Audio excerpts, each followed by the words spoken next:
ప్రతి ఇంట్లో భగవద్గీత, రామాయణ, పురాణ ఇతిహాసాలు ఉండేటటువంటి పుస్తక సేకరణ తప్పకుండా చేసి ఇంట్లో ఉండేటటువంటి జాగ్రత్త తీసుకోండి.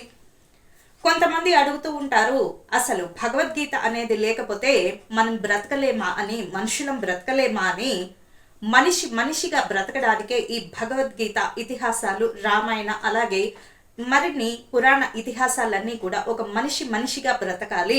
రాక్షసుల్లా ప్రవర్తిస్తే మనిషికి రాక్షసుడికి ఇక మరి వ్యత్యాసం ఎలా కనుగొనాలి? మనిషిగా బ్రతకడానికే ఈ దైవ భక్తి, అలాగే ఈ పురాణాలు అన్నీ చదవడం కూడా మనిషి రాక్షసుడిగా ప్రవర్తించకపోవడము అనేది చెప్పదగినటువంటి సూచన. అన్ని రాక్షస లక్షణాలే ఉన్నవారికి ఇక ఏం చెప్పినా కూడా వ్యర్థమవుతుంది. ఈ మధ్య చాలా వరకు కూడా వీళ్ళు మనుషుల, రాక్షసుల అనేటటువంటి, మూర్ఖుల అనేటటువంటి అనుమానం కలుగుతూ ఉంటుంది. వాళ్ళ ప్రవర్తన, వారి ఆహార అలవాట్లు. కొంతమంది అయితే 3 రోజులకు ఒకసారి స్నానం కూడా చేయట్లేదు. ఇక దైవభక్తి సంగతి దేవుడెరుగు.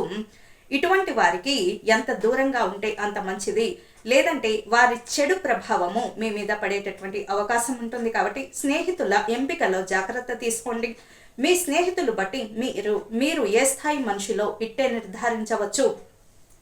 అసలు స్నానము, పూజ, దైవభక్తి లేని వాడికి విలువలు మాత్రం ఎక్కడ ఉండి ఏడుస్తాయి? విలువలు కూడా ఉండే అవకాశం లేదు. కాబట్టి అటువంటి రాక్షస ప్రవృత్తి కలిగిన వారికి దూరంగా ఉండండి. మంచి అలవాట్లు, మంచి ప్రవృత్తి, మంచి మాట తీరు ఉన్న వారితోటే మాటలు అనేవి మాట్లాడండి. రాక్షస ప్రవృత్తిని పక్కకు పెట్టడానికి, మనిషిగా ఎదగటానికి భగవద్గీత బాగా మనకు ఉపకరిస్తుంది. మనుషులు బ్రతకలేరా అంటే బ్రతకొచ్చు, అలా కాదు. మనిషిగా బ్రతకడానికే భగవద్గీత, రామాయణం, అలాగే ఇతర పురాణ ఇతిహాస గ్రంథాలన్నీ కూడా. ఇక మరి మీకు బాగా సులభంగా అర్థం అవ్వాలంటే మనం టీవీ కొన్నప్పుడు, స్మార్ట్ టీవీ కొన్నప్పుడు, అలాగే వాషింగ్ మిషన్ కానీ, లేదంటే స్మార్ట్ మొబైల్ అంటే ఇప్పుడు లేటెస్ట్గా ఉండేటటువంటి మొబైల్స్ కొన్నప్పుడు మనకు ఒక మాన్యువల్ అనేది ఇస్తూ ఉంటారు షోరూమ్ వాళ్ళే. మరి ఎక్కడ కొన్నామో అక్కడ మనకు ఒకటి పుస్తకం అనేది ఇస్తూ ఉంటారు. ఆ పుస్తకాన్ని చదవకుండా గనక తెలియని వారు వాడితే అవి చెడిపోయేటటువంటి అవకాశం ఉంటుంది. కాబట్టి మన జీవితం కూడా అంటే ఎక్కడా కూడా చెడిపోకుండా, చెడ్డ పేరు తెచ్చుకోకుండా మంచి సానుకూలమైనటువంటి మార్గంలో నడవాలంటే భగవద్గీత ఒక మాన్యువల్ బుక్ అనుకోండి, ఒక మార్గనిర్దేశం చేసేటటువంటి పుస్తకం అనుకోండి. కాబట్టి తప్పకుండా భగవద్గీతను పిల్లలకు ఒక్కొక్క వాక్యాన్ని తప్పకుండా వినిపించి వారికి నేర్పిస్తే చాలా బాగుంటుంది. అప్పుడే ధర్మో రక్షతి రక్షితః.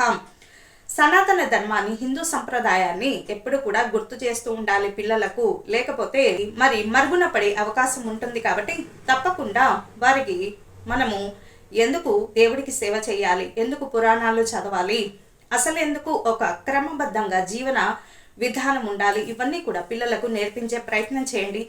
వెకిలి చేష్టలకు ఎప్పుడో 10ంటికి లేచి 14ంటికి స్నానం చేసి 16ంటికి భోజనం చేసే ఇటువంటి తల్లులకు చెప్పినా కూడా వ్యర్థం. అంటే మూర్ఖులను ఎవరు మార్చలేరు. కాబట్టి సాధ్యమైనంత వరకు మారేటటువంటి అవకాశం ఉన్న వాళ్ళకే మరి ఇవన్నీ కూడా ఆపాదించబడతాయి.